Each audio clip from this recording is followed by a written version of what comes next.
AD 1400 ഭാഷ എന്നൊരു വ്യക്തി ചൈനയിലെ ഒരു ക്ഷേത്രത്തിൽ നിന്ന് വൈബ്രേനിയം അടങ്ങിയ ഒരു പ്രതിമ അടിച്ചു മാറ്റുകയും ആ ക്ഷേത്രത്തിന് കാവൽ നിൽക്കുന്നവരെയെല്ലാം പറ്റിച്ച് താൻ ഒളിപ്പിച്ചു വെച്ച തന്റെ വളരെ ഹൈടെക് ആയിട്ടുള്ള എയർഷിപ്പിൽ കയറി അദ്ദേഹത്തിന്റെ യഥാർത്ഥ ദേശത്തേക്ക് പോകുന്നു. യഥാർത്ഥത്തിൽ ഭാഷ ഒരു വക്കാണ്ടക്കാരനാണ്.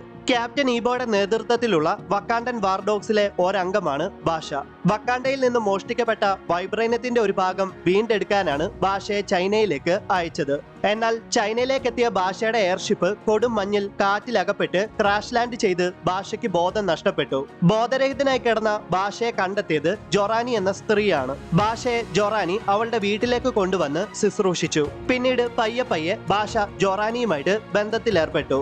ജൊറാനി ഒരു ക്ഷേത്രത്തിലെ പരിചാരകയാണ്. ആ ക്ഷേത്രത്തിലെ ഒരു ഡ്രാഗന്റെ പ്രതിമയുടെ നാവിലായിട്ടാണ് വൈബ്രേനിയത്തിന്റെ ഒരു ചെറിയ ഭാഗം ഉള്ളത്. ജൊറാനി അറിയാതെയാണ് ഭാഷ വൈബ്രേനിയം കൈക്കലാക്കാൻ ശ്രമിച്ചത്. ഭാഷയ്ക്ക് ആ പ്രതിമയിൽ നിന്നും വൈബ്രേനിയം മാത്രം കൈക്കലാക്കിയാൽ മതിയായിരുന്നു. എന്നാൽ അതിന് സാധിക്കാത്തതുകൊണ്ട് തന്നെ ആ ഡ്രാഗന്റെ പ്രതിമയുടെ തലയോടെയാണ് ഭാഷ വക്കാണ്ടയിലേക്ക് തിരികെ എത്തിയത്. ഭാഷയുടെ ആ പ്രവൃത്തിയിൽ ക്യാപ്റ്റൻ ഈബോയും ഹൈ കൗൺസിലറായ റക്കീമും അസംതൃപ്തരാണ്. ഭാഷ ചൈനയിൽ നിന്ന് വക്കാണ്ടയിലേക്ക് വന്നത് ഒറ്റയ്ക്കല്ലായിരുന്നു. ഭാഷയുടെ എയർഷിപ്പിൽ മറ്റൊരാൾ കൂടെ കയറി കൂടിയിട്ടുണ്ടായിരുന്നു. പുറത്തുനിന്ന് വന്നത് ഒരു സ്ത്രീയാണ്. ക്യാപ്റ്റൻ ഈബോയുടെ മുന്നിൽപ്പെട്ട അവൾ ഭാഷ എവിടെയെന്ന് തിരക്കി.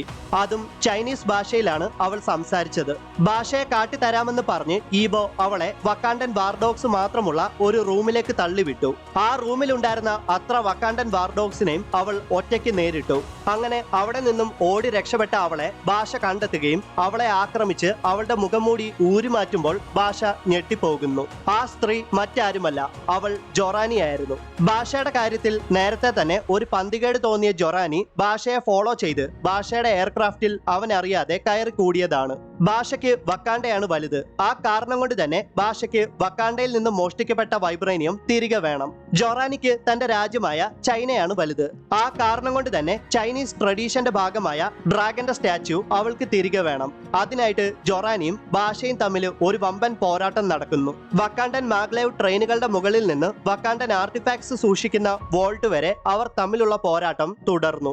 ഭാഷ വക്കാണ്ടൻ ആർട്ടിഫാക്ട്സ് ഉപയോഗിച്ച് ജൊറാനിയെ നേരിട്ടെങ്കിലും ജൊറാനിയെ തോൽപ്പിക്കാൻ ഭാഷയ്ക്ക് സാധിച്ചില്ല. കാരണം ജൊറാനി വളരെ പവർഫുൾ ആണ്. അവൾ അറിയപ്പെടുന്നത് അയൺ ഫിസ്റ്റ് എന്നാണ്. പോരാട്ടത്തിനിടയ്ക്ക് ക്യാപ്റ്റൻ ഈബോ അവിടേക്ക് വന്നിട്ട് എല്ലാം ഒത്തുതീർപ്പാക്കാൻ ശ്രമിക്കുമ്പോൾ ജൊറാനി തന്റെ പവർഫുൾ ആയിട്ടുള്ള അയൺ ഫിസ്റ്റ് ഉപയോഗിച്ച് ഡ്രാഗന്റെ സ്റ്റാച്യുവിൽ നിന്ന് വൈബ്രേനിയം ഓടിച്ചെടുക്കുന്നു. സത്യത്തിൽ ആദ്യമേ തന്നെ ഭാഷ തന്റെ ഉദ്ദേശം ജൊറാനിയോട് വെളിപ്പെടുത്തിയിരുന്നെങ്കിലോ അല്ലെങ്കിൽ ജൊറാനി ആ സ്റ്റാച്യുവിൽ നിന്ന് വൈബ്രേനിയം ഓടിച്ചു മാറ്റിയിരുന്നെങ്കിലോ ഇത്രയും വലിയ പ്രശ്നങ്ങൾ ഉണ്ടാവത്തില്ലായിരുന്നു. ഈ നടന്നതൊക്കെ താനും ഈബോയും ചേർന്ന് നടത്തിയ ഒരു ഡ്രിൽ എക്സ്പെരിമെന്റ് ആയിരുന്നുവെന്നും വക്കാണ്ടയുടെ ഡിഫൻസ് സിസ്റ്റം നന്നായിട്ടാണോ പ്രവർത്തിക്കുന്നത് എന്നറിയാനാണ് താനും ഈബോയും ഇങ്ങനെ ചെയ്തതെന്നും വക്കാണ്ടയുടെ ഹൈ കൗൺസിലറായ റക്കീമിനോട് ഭാഷ പറയുന്നു. വക്കാണ്ടയിലെ ആരും തന്നെ ജൊറാനിയെ കണ്ടുപിടിക്കാത്ത തരത്തിൽ അവളെ തിരികെ ചൈനയിലേക്ക് കൊണ്ടാക്കാൻ ക്യാപ്റ്റൻ ഈബോയും ഭാഷയും തയ്യാറാകുന്നു.